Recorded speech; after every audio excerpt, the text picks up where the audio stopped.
throws a small stone into a lake. Waves spread out from where the stone hits the water and travel to the bank of the lake. She notices that 10 waves reaches the sound side of the pond in a time of 5.0 seconds. What is the frequency of the waves? एक लड़की जिसने एक stone को throw किया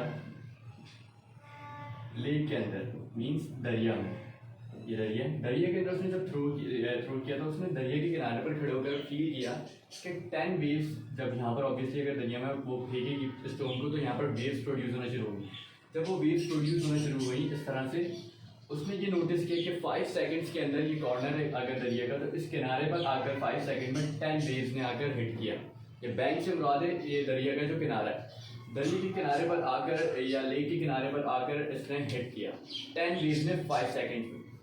तो हमने find करना है इसकी फ्रीक्वेंसी, वेव्स की फ्रीक्वेंसी हमने फाइंड करनी है।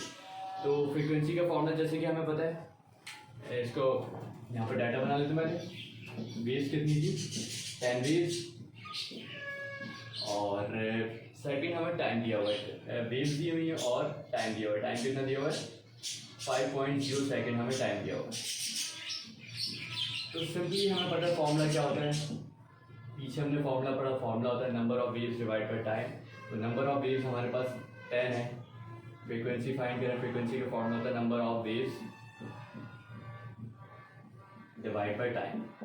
तो सिंपली क्या करेंगे, f equals number of waves 10 दी हुई है, 10 डिवाइड बाय 5 करेंगे तो आंसर हमारे पास आएगा 5 to the 10। तो फ्रीक्वेंसी हमारे पास आ गई 2.0 सेकेंड। तो इसका आंसर होगा हमारे पास सी, 1 का आंसर होगा सी 2.0 सेकेंड। पहला न्यूमेरिकल सिर्फ पहला एमसीक्यू सिर्फ और सिर्फ न्यूमेरिकल था, बाकी सारे लॉजिकल। तो आगे बढ़ते हैं।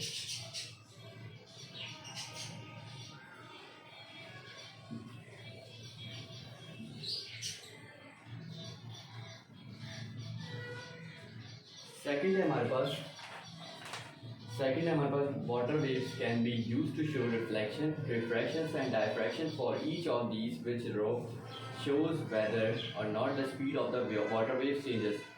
अच्छा, वाटर वेव्स की जो स्पीड है वो कैसे चेंज होती है, मतलब रिफ्लेक्शन, रिफ्रैक्शन और डायफ्रैक्शन में क्या चेंज होती है वाटर वेव्स की स्पीड, ये हमने बताना है। तो नीचे कॉलम दिया हुआ है ABC करके, यहाँ पर दिया हुआ है कि रिफ्लेक्शन में ये होती है तो यस लिखा होगा, रिफ्रैक्शन में, और ये तीनों कॉलम हमने वो कॉलम बताना है जिसमें तीनों में रिफ्लेक्शन, रिफ्रैक्शन और डायफ्रैक्शन हम एक्सप्लेन कर सकें। तो सबसे पहले अगर हम ए में देखें तो ए में यस लिखा हुआ है रिफ्लेक्शन के केस में। तो रिफ्लेक्शन के केस में यस गलत लिखा हुआ है, क्योंकि वेव्स की जो स्पीड होती है वो चेंज होती है रिफ्लेक्शन के प्रोसेस में। सेकंड हमारे पास अगर हम देखें बी पार्ट दिया हुआ है, बी में भी हमारे पास रिफ्लेक्शन में यस दिया हुआ है, तो ये तो गलत हो गया। सी में अगर हम देखें रिफ्लेक्शन के केस में नो दिया हुआ है, तो अगर नो दिया हुआ है तो ऑब्वियसली अगर रिफ्लेक्शन जब होती है तो स्पीड ऑफ वेव्स हमारे पास चेंज होती है, इट्स मीन नो। उसके बाद सेकंड रिफ्रैक्शन के कॉलम में हमें दिया हुआ है यस। क्या रिफ्रैक्शन के केस में वाटर वेव्स चेंज होती हैं, वाटर वेव्स की स्पीड चेंज होती है जी। रिफ्रैक्शन क्योंकि जैसे कि हमने देखा रेयर मीडियम से डेंसर में जा रही थी, मीन्स डीप वाटर से जब दूसरे वाटर में, शैलो वाटर में जा रही थी तो हमारी स्पीड चेंज हो रही थी। तो यहाँ पर वही कॉन्सेप्ट है, तो इसका दूसरा कॉलम भी सही है। और थर्ड कॉलम डायफ्रैक्शन का दिया हुआ है कि हमारी वाटर वेव्स की स्पीड चेंज होती है या नहीं चेंज होती, सही दिया हुआ है यहाँ पर, क्योंकि डायफ्रैक्शन के केस में सिर्फ और सिर्फ वेव्स फैल रही थी तो वो केस भी सही है। तो यहाँ हमारे पास थर्ड एमसीक्यू है, the diagram shows water waves that moves more slowly after passing into shallow water, which diagram shows what happens to the waves. 4 pictures दी हुई हैं नीचे, अगर आप नीचे आकर देखें, हमने बताना है कि वाटर वेव्स स्लो हो जाती हैं किस केस में, अपने शैलो वाटर में एंटर होते हुए, वो केस हमने बताने में से कौन से 4 पिक्चर्स दी हुई हैं। पहली पिक्चर तो नहीं है क्योंकि इसमें कोई फर्क ही नहीं फील हो रहा, जैसे जा रही है वैसे कंटिन्यूसली चलती जा रही है अपने दोनों मीडियम्स का। सेकंड भी शो नहीं कर रहा, पूरी डायरेक्शन ये अपोजिट हो गई। थर्ड को अगर हम देखें तो थर्ड पहले इस तरह से हमारी वेव जा रही थी और फिर ये ऐसे करके बैंड हो गई। बेंडिंग वाला केस हमारे पास सिर्फ और सिर्फ किस में होता है, रिफ्रैक्शन के अंदर, जैसे कि हमने प्रीवियस न्यूमेरिकल में भी देखा, प्रीवियस एमसीक्यूज में भी देखा 2 में। तो इसका भी ऑप्शन आएगा राइट ऑप्शन सी, क्योंकि लाइट इसमें जो बेंडिंग होती है जिसकी वजह से स्पीड में फर्क पड़ता है, स्पीड स्लो होती है। उसके बाद फोर्थ एमसीक्यू से हमारे पास the diagram shows water wave approaching a barrier with a gap. The diagram shows a water wave approaching a barrier with a gap. अब यहाँ पर हमें एक बैरियर दिया हुआ है. कोई वेव अगर बैरियर में से गुजरती है और उसमें कोई रुकावट आ रही है तो वो वेव उसमें से एक जगह कुछ बची होती है, वहाँ से निकलती है. जैसे हमने पीछे देखा डायफ्रैक्शन के केस में हमने देखा था कि यहाँ पर से वेव्स आ रही थी हमारी और ये इसमें से निकलने के बाद मजीद फैल गई. तो ये वाला केस हमारे पास डायफ्रैक्शन में था जो हमें पिक्चर दी हुई है नीचे. तो इसका आंसर होगा फोर्थ का ए. जिसमें पीछे टॉपिक सारे पढ़ लिए हैं उनको एमसीक्यूज में कोई प्रॉब्लम ऑब्वियसली नहीं आनी है, क्योंकि अगर आपके पास कॉन्सेप्ट है तो एमसीक्यूज तो कोई बात नहीं है, बहुत ईजी. उसके बाद फिर दिया हुआ है हमें water waves pass from deep into shallow region then reflected the characteristics of waves which will remain constant. अब ये हमें कह रहा है कि अगर हमारी वेव पास हो रही है डीप से शैलो वाटर में एंटर हो रही है और रिफ्लेक्ट कर रही है तो हमारी वेव की कौन सी खुसूसियत ऐसी है जो रिमेन सेम ही रहेगी, उसमें कोई फ़र्क ही नहीं पड़ेगा. अगर हम डायरेक्शन की बात करें तो रिफ्रैक्शन के केस में डायरेक्शन में भी फ़र्क पड़ा था जैसे कि हमने देखा.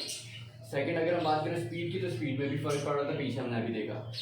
वेवलेंथ की बात करें तो ऑब्वियसली जब इन दोनों में फ़र्क पड़ रहा है तो वेवलेंथ में भी ऑब्वियसली बात है फ़र्क तो पड़ रहा है. फ्रीक्वेंसी की बात करें तो फ्रीक्वेंसी सेम रहती है, फ्रीक्वेंसी कांस्टेंट रहती है. तो इसका आंसर होगा डी. फ्रीक्वेंसी में कोई फ़र्क नहीं पड़ता. उसके बाद एमसीक्यू नंबर 6 है हमारे पास. 6 कह रहा है which is not a characteristics of a wave.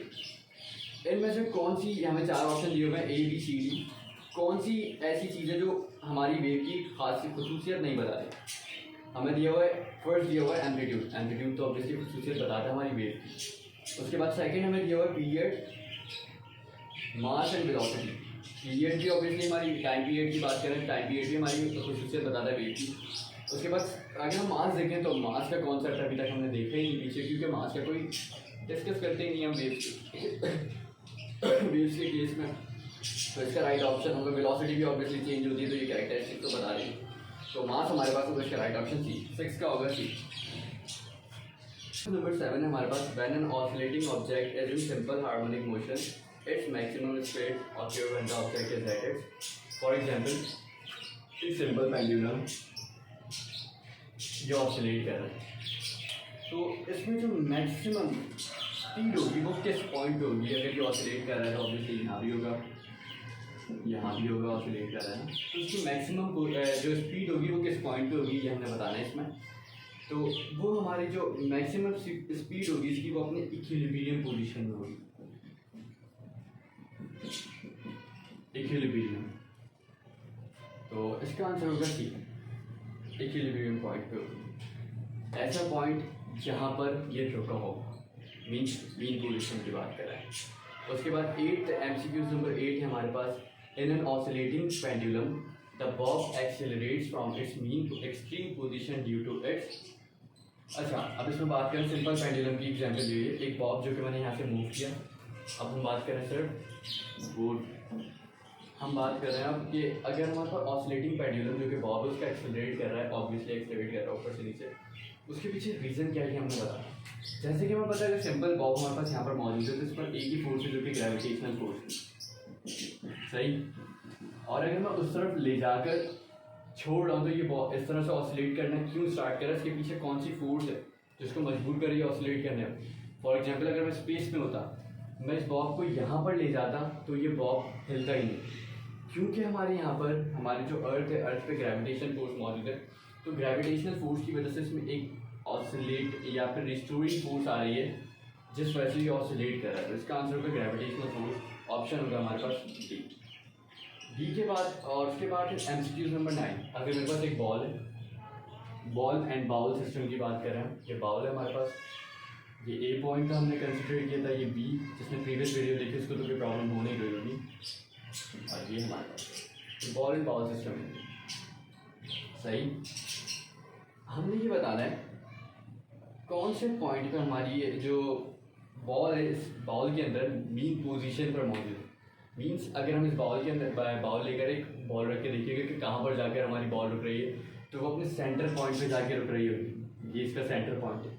तो ये सेंटर पॉइंट हमारा कहलाता है मीन पोजीशन भी कहलाता है. इसी को हम मीन पोजीशन भी कहते हैं, जहाँ पर खुद से जैसे कि इसका मीन पोजीशन ये थी, इस तरह इसकी मीन पोजीशन वो है जहाँ पर वो ऑटोमेटिकली रुका हुआ है, हमने कोई फोर्स अप्लाई नहीं की हुई उस पर, तो ये मीन पोजीशन कहलाएगी। तो इसका ऑप्शन होगा अर्थ तो नहीं होगा, फ्लोर ऑफ द बाउल भी नहीं होगा, एक्सट्रीम पोजीशन भी नहीं होगा, तो इसका आंसर होगा सी। उसके बाद हमारे पास MCQs number 10 and oscillations are damped due to the presence of. अच्छा, डैम्ड ऑसिलेशंस डैम्ड कब होती है, मींस डैम्ड ऑसिलेशन क्या होती है, ये हमारे पास एक वेव थी, हमने पीछे एग्जाम्पल, ये बड़ी थी और फिर कम हो रही और कम होते होते बहुत कम हो गई, ये थी डैम्ड ऑसिलेशन की एग्जाम्पल, हमने पीछे ली थी। कार के ब्रेक्स वगैरह भी हमने डिस्कस किया, वो सारी चीज़ें इस टॉपिक में मौजूद है। तो ये डैम्ड ऑसिलेशन है कि क्यों कम हो रही है, देखिए पहले यहाँ पर ज़्यादा, फिर कम, फिर और कम होती जा रही है। इसके पीछे रीज़न एक ही हो सकता है, देखिए अगर स्पेस में होंगे तो स्पेस में तो कोई, हम अगर अर्थ से बाहर स्पेस में चले जाएं वहाँ तो कोई फ्रैक्शन ही नहीं है, वहाँ तो सेम एम्पलीट्यूड से ट्रैवल करती रहती है, जैसे कि मैंने पीछे बताया आपको, कोई फ़र्क ही नहीं पड़ता है। लेकिन अर्थ में जो रीज़न होता है, मैं अगर बॉल को थ्रो करता हूँ, बॉल क्यों स्लो होते होते नीचे गिर जाती है, उसके पीछे रीज़न होता है फ्रैक्शन की वजह से यहाँ पर ये बॉल ऑसिलेशन हमारी डैम्प में कन्वर्ट होती है। क्यों डैम्प होती है ये, क्योंकि इसमें फ्रैक्शन लग रही होती है, तो इसका आंसर होगा सी। तो यहाँ पर हमारे एमसीक्यू सारे कंप्लीट होते हैं।